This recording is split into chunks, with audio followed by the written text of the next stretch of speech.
கிறிஸ்துவில் அன்பார்ந்த சகோதர சகோதரிகளே, அன்பார்ந்த பிள்ளைகளே, சில நாட்களுக்கு முன்னர் எனக்கு தெரிந்த ஒரு தம்பி ஒரு வீடியோ கடை வச்சிருக்கிறார். ஸ்டூடியோ வீடியோ செய்யற கடை. அந்த கடையை ஆசீர்வதிக்குமாறு என்னை அழைத்திருந்தார். நான் அவருடைய அந்த ஸ்டூடியோவை ஆசீர்வதிச்சுட்டு அவரோட பேசிட்டு இருக்கும்போது அங்க ஒரு மூலையில ஒரு கார்ட்போர்ட் பெட்டி, அந்த கார்ட்போர்ட் பெட்டிக்குள்ள கார்ட்போர்ட் பெட்டி நிறைய ஆல்பம் கொஞ்சம் இருந்துச்சு. அவர் சொன்னார், ஃபாதர், இந்த பெட்டியில இருக்கிற இந்த ஆல்பம் எல்லாம், இந்த ஆல்பத்தை பற்றி நீங்க என்ன நினைக்கிறீங்க அப்படின்னு சொல்லி. நான் நினைச்சேன் யாராவது ஓர்டருக்கு செய்திருப்பாங்க, அந்த ஓர்டரை எடுக்கிறதுக்காக இவர் வைத்திருக்கிறார் அப்படின்னு சொல்லி. அவர் சொன்னார், ஃபாதர், இந்த ஆல்பம் எல்லாம் இங்கிருந்து போகாது ஃபாதர். இதெல்லாம் யாருடைய ஆல்பம் அப்படின்னு சொன்னா, கல்யாணம் முடிச்சு ஆல்பம் செய்து ரெடியாகி வர்றது கிடையாது, பிரிஞ்சு போனவங்க ஆல்பம். அப்படின்னு ஒரு கார்ட்போர்ட் நிறைய அப்படியே வச்சுட்டு இருக்கிறாரு. இதை வந்து யார் எடுப்பாங்க அப்படின்னு சொல்லி. ஒரு நல்ல காலமா ஏற்கனவே காசெல்லாம் வாங்கிட்டு தான் ஆல்பம் செஞ்சிருக்கிறார். அப்படியே அவருக்கு பெரிய நஷ்டம் இல்லை. ஆனால் அன்பார்ந்த சகோதர சகோதரிகளே, இன்றைக்கு நாங்கள் வாழக்கூடிய எங்களுடைய இந்த நாட்டிலும் சரி, இந்த உலகத்திலையும் சரி, குறிப்பாக உங்களுடைய நாட்டுல ஒரு தரவு சொல்லுது, கிட்டத்தட்ட 60% திருமணங்கள் இன்றைக்கு விவாகரத்துக்காக கோர்ட்ஸுக்கு வர்றது அப்படின்னு 60% அப்படின்னு சொன்னா, நீங்க ஒரு 10 கல்யாணத்தை எடுத்தீங்கன்னு சொன்னா அதுல 6-7 கல்யாணம் கோர்ட்ஸுக்கு போகுது. சகோதர சகோதரிகளே, இறைவனுடைய திருவிழம் அது அல்ல. இறைவனுடைய திருவிழம் என்னவென்று சொல்லி இன்றைக்கு நற்செய்தியில நாங்கள் வாசிக்க கேட்டோம். அவர் இந்த உலகை படைத்து, மனிதர்களை படைத்து, அவர்களை ஆணும் பெண்ணுமாக படைத்து, நீங்கள் இருவரும் ஒன்றாக வாழ்வதை நல்லது என கண்டார். முதலாவது திருமணத்தை தொடக்க நூல் ஆதியாகமத்தில் நாங்கள் பார்க்கிறோம். ஆண்டவர் அதை நடத்தி வைக்கிறார். அவர்களை ஆசீர்வதித்து பலகி பெருகி இந்த பூமியை நிரப்புங்கள், நீங்கள் இருவரும் ஒன்றாக வாழுங்கள் என்பது இறைவனுடைய திருவிழா. இன்றைக்கு பல பல பல விஷயங்கள் இன்றைக்கு எங்களுடைய வாழ்க்கையில வந்திருக்கு. பல பல படிப்பினைகள், சில பேர் இன்றைக்கு திருமணம் முடிக்காமல் வாழலாம் அப்படி என்று சொல்லி பல்வேறு விதமான சிந்தனைகள், இதுகள் எல்லாம் எங்களுக்கு இலகு போல தோன்றி அந்த மாதிரி போகக்கூடிய நிலைகள். அந்த சகோதர சகோதரிகளே, பெறுகிற கேள்வி என்னவென்று சொன்னால், ஒரு சக்சஸ்ஃபுல்லான ஒரு நல்ல திருமணம் என்ன அப்படின்னு சொல்லி கேட்டா அதுக்கு ஒரு பதில் இருக்கு. ஒரு நல்ல திருமணம் என்று சொன்னால் என்ன அப்படி என்றால், 2 உடைந்து போன, அதாவது 2 இம்பர்ஃபெக்ட் பீப்புள், அவர்களுக்கு நிறைய குறைகள் இருக்கு. அந்த 2 பேரும் ஒன்றாக இணைந்து வாழ்வதற்கு முயற்சி செய்வது ஒரு நல்ல திருமணம். அப்ப நீங்க யோசிச்சு பார்க்கணும், இன்றைக்கு உங்களுடைய கணவர் அல்லது உங்களுடைய மனைவி, அவர்களை பற்றி அவர்களுடைய நிறைகளை விட பல குறைகள் இன்றைக்கு மனவலன்னு எங்க மனசுல வரும். நிறைகளை சொல்றதை விட டக்குன்னு ஒரு லிஸ்ட் குறைகளை நாங்க சொல்லிடுவோம். குறைகள் இல்லாமல் எந்த மனிதனும் கிடையாது. சில வேளைகளை நாங்க நினைப்போம், மற்றவங்க எல்லாரும் ரொம்ப நல்லா சந்தோஷமா இருக்கிறார்கள், குறைகள் இல்லாம இருக்கிறாங்க, பெர்ஃபெக்டான ஒரு ஆணாக, பெர்ஃபெக்டான ஒரு பெண்ணாக இந்த உலகத்துல இருக்கிறாங்க அப்படி என்று சொல்லி. நல்ல குணங்களும் இருக்கு, ஆனா அந்த நல்ல குணத்துக்கு பின்னாடி இன்னொரு குணமும் இருக்கு. ஆனால் இந்த குறைகள் உள்ள நிறைகள் குறைகளோடு இருக்கிறவர்களாக இருந்தாலும் 2 பேரும் கையை பிடிச்சு கொண்டு நாங்கள் முன்னுக்கு வாழுவோம் என்று சொல்லி வாழ்ந்து கொண்டிருக்கிற குடும்பங்கள் தான் சக்சஸ்ஃபுல்லான குடும்பம். வெற்றி அடைந்திருக்கிற குடும்பங்கள், இறைவனுடைய ஆசீர்வாதத்தோட வாழ்ந்து கொண்டிருக்கிற குடும்பங்கள். பிரியமான சகோதர சகோதரிகளை, இன்றைக்கு உளவியலுடைய ஆண்டவருடைய வார்த்தையின் அடிப்படையில் இல்லை, இது ஒரு சில விஷயங்கள் இன்றைக்கு எங்களுடைய குடும்ப வாழ்க்கையில இல்லாமல் போயிருக்கு. முதல்ல பெண்களோடு இதை நான் பகிர்ந்து கொள்ள விரும்புகிறேன். அதுக்கப்புறம் ஆண்களை பற்றியும் பேசணும், பெண்களோடு பேச வேண்டும். மனைவியரை பற்றி உங்களுக்கு ஒரு விஷயம் நீங்களுடைய மனதில் நீங்கள் வைத்துக் கொள்ளணும். குறிப்பாக பெண்கள், ஆண்களுக்கு மிக பிடித்தமான ஒரு விஷயம் இருக்கு. அன்பார்ந்த மனைவியரே, அன்பார்ந்த பெண்களே, ஆண்களுக்கு நினைக்கலாம் பல பல விஷயங்கள் ஆண்களுக்கு பிடிக்கும் என்று சொல்லி, பல விஷயங்கள் பிடித்தாலும் அவருக்கு ஒரு விஷயம் மிக மிக முக்கியமானது. அது என்ன என்று சொன்னால், அவர் மதிக்கப்படுவது அவருக்கு ரொம்ப முக்கியம். ஆண் என்பவர், அவர் அப்படித்தான் கடவுள் படைத்திருக்கிறார். இந்த உலகத்தில் இருக்கக்கூடிய எல்லா விஷயங்களையும் விட ஒரு ஆண் அவருடைய மனைவியால் சரி யாராலையும் ஒரு ஆளால மதிக்கப்படையல அப்படின்னு சொன்னால் அவர் அந்த இடத்துல நிற்க மாட்டார். நீங்கள் எவ்வளவுதான் என்னதான் செய்தாலும், பேசுகிற வார்த்தைகள், செய்கிற செயல்கள், சில வேளைகள் உங்களுடைய ஜெஸ்டர்ஸ், உங்களுடைய மௌனங்கள், அந்த மதிக்கின்றேன், நான் உன்னை மதிக்கிறேன் அப்படி என்று சொல்லி நான் உங்களை மதிக்கிறேன் என்பது என்பவர்கள் இன்றைக்கு பல குடும்பங்கள்ல இல்லாமல் போய் இருக்கிற ஒரு விஷயம். பேசுகிற வார்த்தைகளாக இருக்கட்டும், சில வேளைகள்ல காது கொடுத்து கேட்க முடியாது. இந்த மதிக்காத ஒரு நிலை இருக்கும் பொழுது எப்படியாக அந்த குடும்பங்கள் முன்னுக்கு போகும்? இது ஆண்களுக்கு இருக்கிற சைக்காலஜி. அவர் மதிக்கப்படையல அப்படி என்று சொன்னால் அவர் மனம் உடைந்து போயிடுவார். எவ்வளவு தூரம் உடைந்து போவார்னு சொன்னா, அந்த ஒரு கண்ணாடியை தூக்கி நீங்க அப்படியே போட்டீங்கன்னு சொன்னா அப்படியே சுக்கு நூறா பீஸா உடைகிறது போல. குறிப்பாக தனக்குரியவள் என்று சொல்லி இருக்கிற தன்னுடைய மனைவியால், அதுவும் வெளியாட்களுக்கு முன்னாடி, தன்னுடைய பிள்ளைகளுக்கு முன்னாடி, உறவுகளுக்கு முன்னாடி, சில வேளைகளை தனிமையில இருக்கும் போது என்னை நீ மதிக்கல அப்படி என்று சொன்னா அந்த திருமணம் கஷ்டமா தான் இருக்கு. இன்றைக்கு பல குடும்பங்கள் பிரிந்து போயிருக்கிறதுக்கு ஒரு முக்கியமான ஒரு காரணம் அன்பார்ந்தவர்கள், இது அப்படி சொல்லும் போது ஆண்கள் எல்லாம் போட்டு மிதிக்கலாம் அப்படின்னு சொல்லி இல்ல, இது ரெண்டு பேருக்கும் பொருந்தும். இது முக்கியமான ஒரு விஷயம் தெரியுமா என்று சகோதர சகோதரிகளே. இப்ப கணவன்மார்கள் நான் சொல்ற ஒரு விஷயம், நிறைய பேச தேவையான இந்த வார்த்தைகளை நீங்க புரிந்து கொள்ளுங்க. கணவன்மார்களே, ஆண்களே, உங்களுடைய மனைவியருக்கு, உங்களுடைய மனைவிக்கு, உங்களுடைய பெண்களுக்கு மிக மிக பிடித்த ஒரு விஷயம் இருக்கு. அது என்ன அப்படின்னு சொன்னால், பெண்கள்கிட்ட யாராவது அவங்க நான் உன்னை அன்பு செய்கிறேன் அப்படி என்று சொன்னா அது அவங்களுக்கு ரொம்ப பிடிக்கும். இந்த அன்புக்காக பெண்கள் ஏங்கிக் கொண்டிருப்பார்கள். ஆனா பல வேளைகள்ல ஆண்கள் நீங்க என்ன செய்றீங்க என்று சொன்னா, நான் செய்வது எல்லாமே என்னுடைய மனைவிக்காகத்தானே, என்னுடைய குடும்பத்துக்காகத்தானே, தொழிலுக்கு போறேன், எவ்வளவு வெயில் மழை என்று பாராமல் இவ்வளவு கஷ்டப்படுகிறேன். அவங்களுக்கு தெரியாதா ஃபாதர்? அவங்களுக்கு தெரியும். ஆனாலும் நீங்கள் உங்களுடைய மனைவியை பார்த்து நான் உன்னை அன்பு செய்கிறேன் அப்படின்னு சொல்லி நீங்க சொல்லணும். ஒரு சில விஷயங்களை நீங்க செய்யணும். ரொம்ப அடிப்படையான விடயம் அன்பார்ந்த சகோதர சகோதரிகளே. இது இறைவனுடைய திருவிழம்.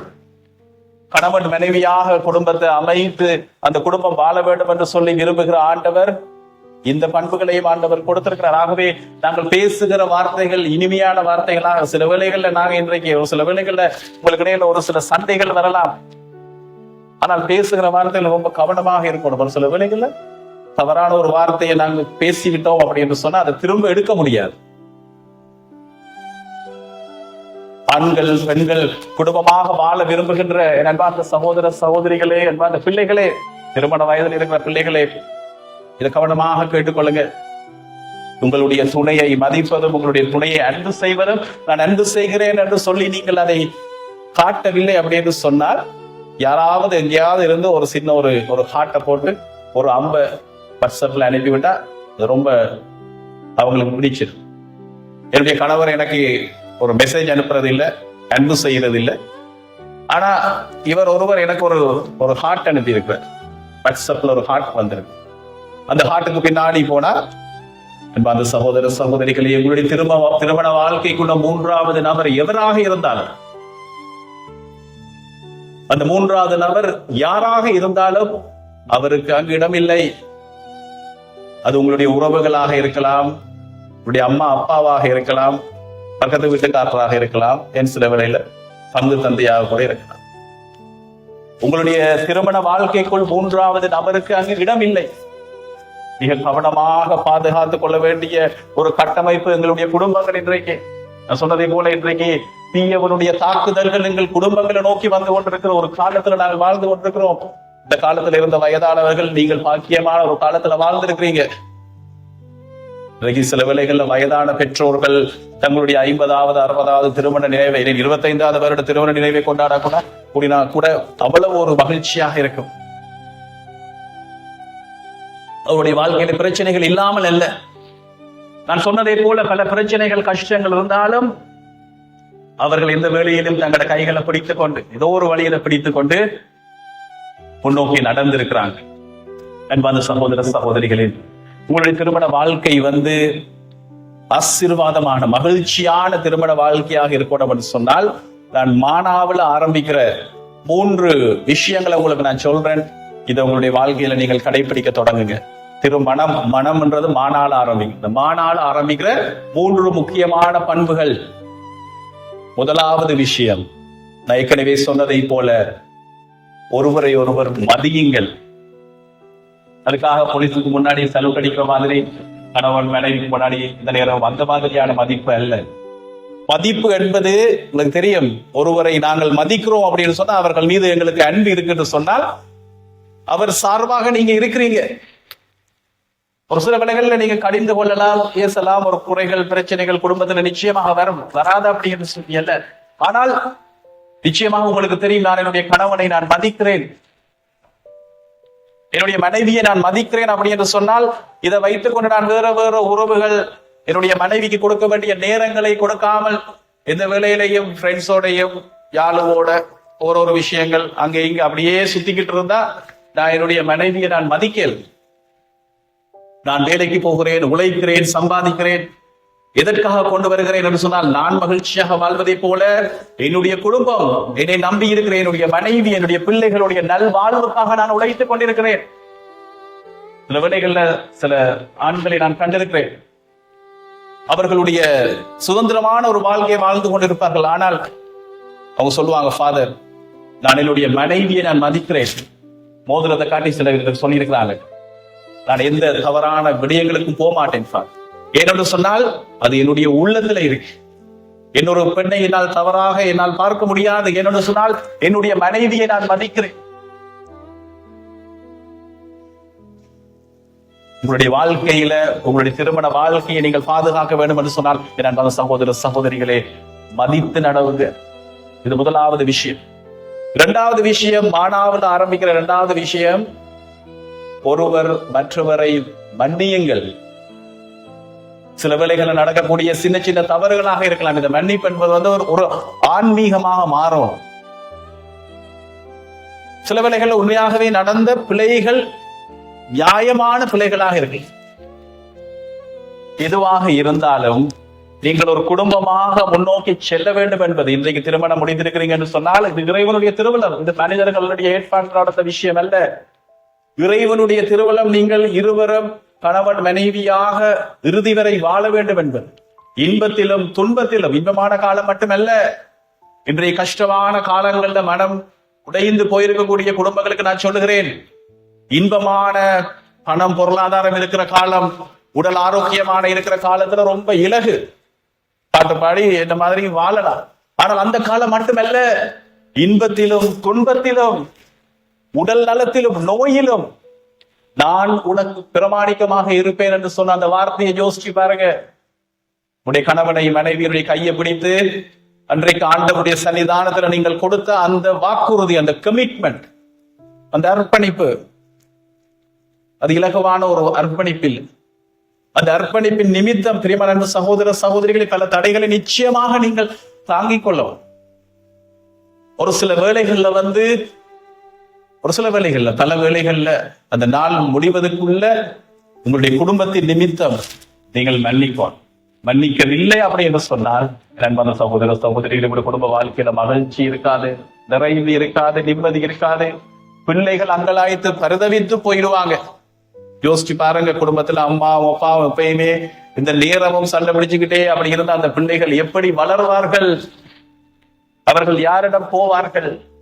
அந்த பிள்ளைகளின் நிமித்தம் உங்களுடைய ஈகோவை கொஞ்சம் குறைச்சு ஆண்டவருடைய சன்னிதானத்தில் அந்த பாரத்தை வைத்து, நான் சொல்லும் பொழுது நீங்கள் பட்டிருக்கிற காயங்கள் அடிகள் எல்லாம் இலகுவானது அப்படின்னு நான் சொல்லல.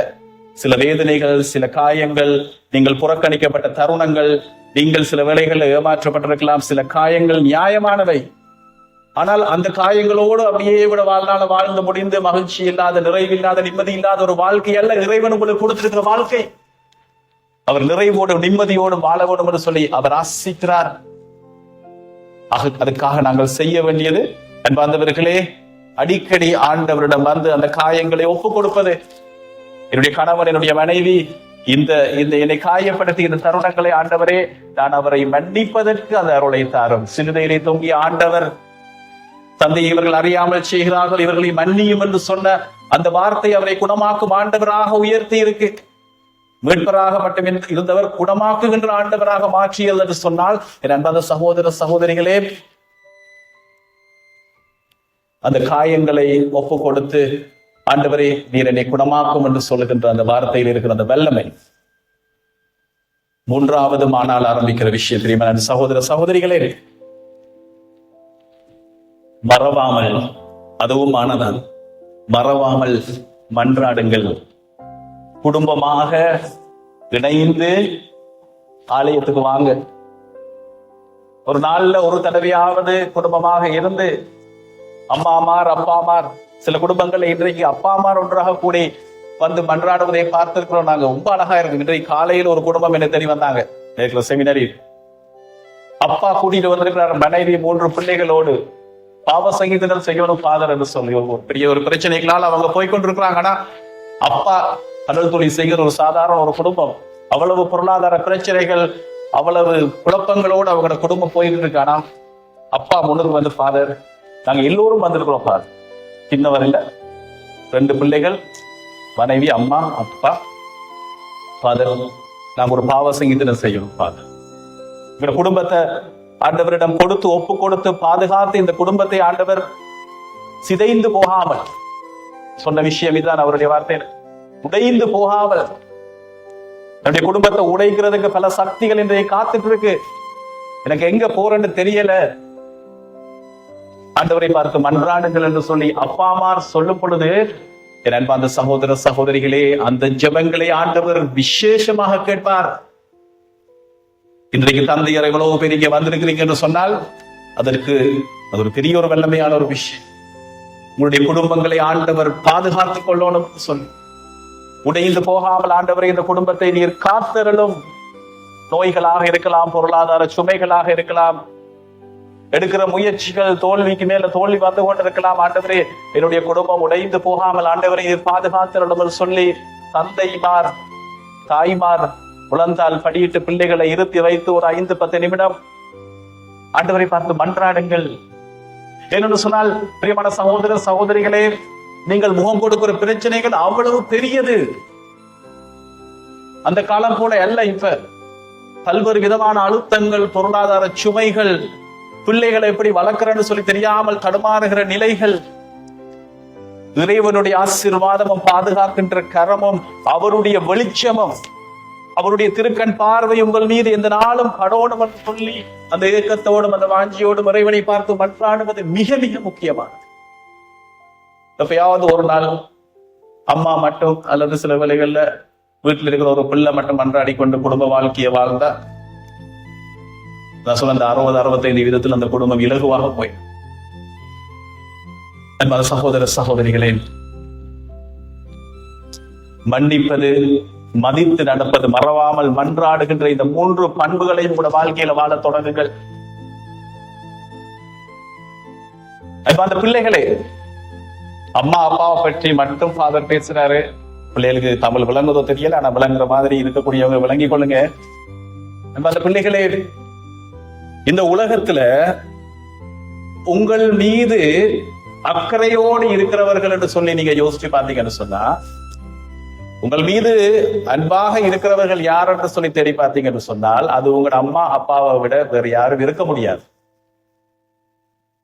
உங்களுடைய அம்மா அப்பா சொல்ற விஷயங்களை கொஞ்சம் கேட்டுக்கொள்ளுங்கள். அவர்கள் வாழ்க்கையை பல தடவைகள் அவர்கள் அனுபவித்து வந்திருக்கிறார்கள். சில வேளைகள் அவர்கள் உங்களை மாதிரி படிச்சிருக்க மாட்டாங்க. சில வேளைகளை நீங்க பாவிக்கிற இந்த மொபைல் போன், பல பல டெக்னாலஜி அவங்களுக்கு தெரியாது. ஆனால் ஞானம் என்கின்ற அந்த கொடை, இந்த ஞானம் என்கின்ற எது நல்லது எது கெட்டது எது உயர்ந்தது என்று சொல்லி அவர்களுக்கு தெரியும். அது வயசோட வருகிற ஒரு விஷயம். உங்களுடைய அம்மா அப்பா உங்களுக்கு ஒரு விஷயத்தை அறிவுறுத்துகிறார்கள் என்று சொன்னால் அதை கேட்டு நடவுங்கள்.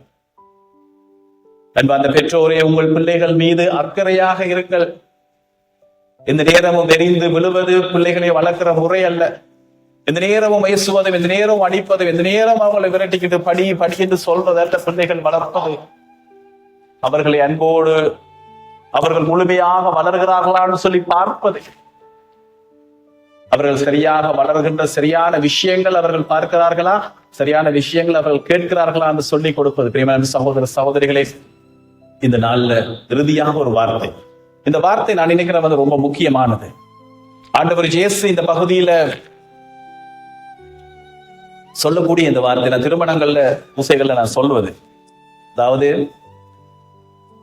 கடவுள் இணைத்ததை மனிதர் பிரிக்காது இருக்கணும் அப்படின்ற வார்த்தை. சாமியார் இணைத்து வைத்ததை மாமியார் பிரிக்காது இருக்கட்டும்.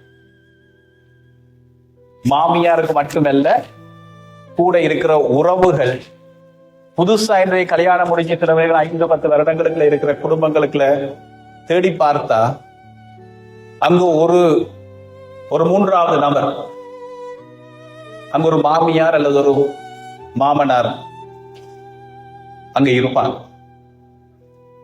இந்த குடும்பம் ஒரு தனித்துவமான ஒரு குடும்பம்.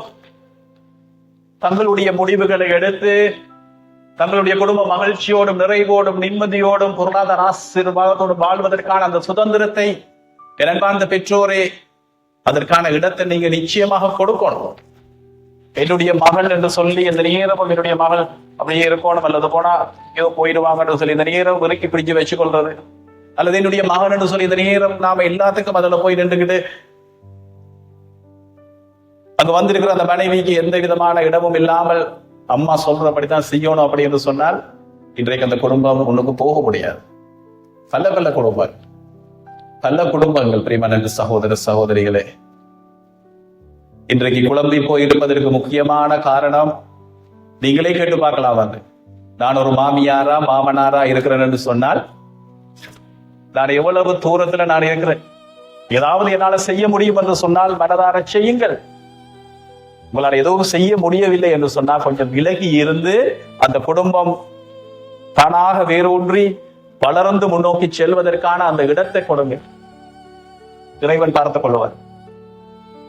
எல்லாம் தெரிந்தவர்களை போல நாங்க எல்லாவற்றிற்கும் சில வேளைகள்ல இன்றைக்கு சில குடும்பங்கள் பிரிந்து போயிருக்கு. இன்றைக்கு எனக்கு தெரிந்த ஒரு சில குடும்பங்கள் மாமியார் கொஞ்சம் விலகி இருந்தால் பாவம் அந்த பிள்ளைகள் இன்றைக்கு மகிழ்ச்சியோட வாழ்ந்திருப்பாங்க.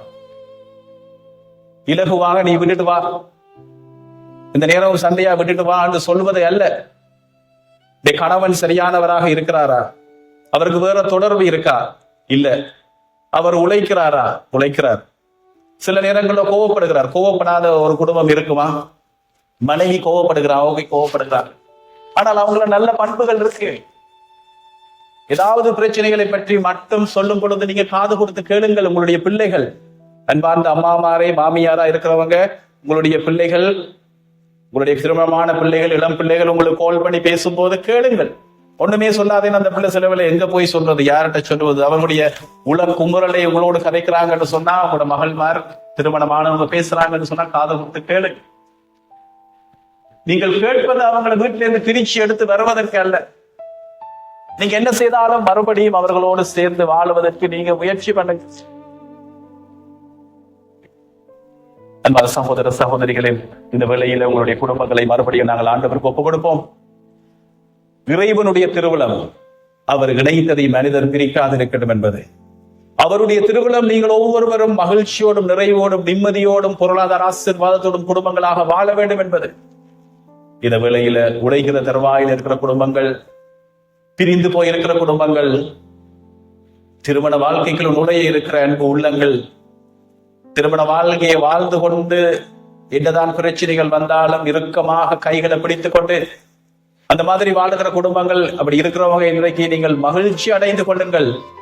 இத்தனை வருஷங்கள் நாங்கள் ஒன்றாக போய்கொண்டிருக்கிறோம் என்று சொல்லி அந்த குடும்பங்கள் அனைத்தையும் இன்றைக்கு ஆண்டவருடைய பீடத்தில் ஒப்புக் கொடுப்போமா? கண்களை மூடுவோம். தந்தை இறைவா, இந்த பிள்ளைகளை ஆசீர்வதித்தருளும். ஆண்டவரை இந்த குடும்பங்களை ஆசீர்வதியும்.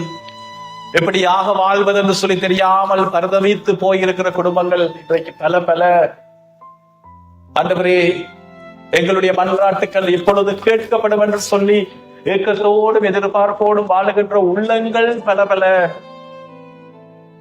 நிம்மதி இல்லாத குடும்பங்கள், ஒருவரை ஒருவர் மதிக்காத நிலைகள், வேற பிழையான தொடர்புகள், சந்தேக குணங்கள், சில வேளைகளில் பிழையான சந்தேக கற்பனைகள் இன்றைக்கு குடும்ப வாழ்க்கையை இன்றைக்கு குழப்பிக் கொண்டிருக்கிற நிலைகள்.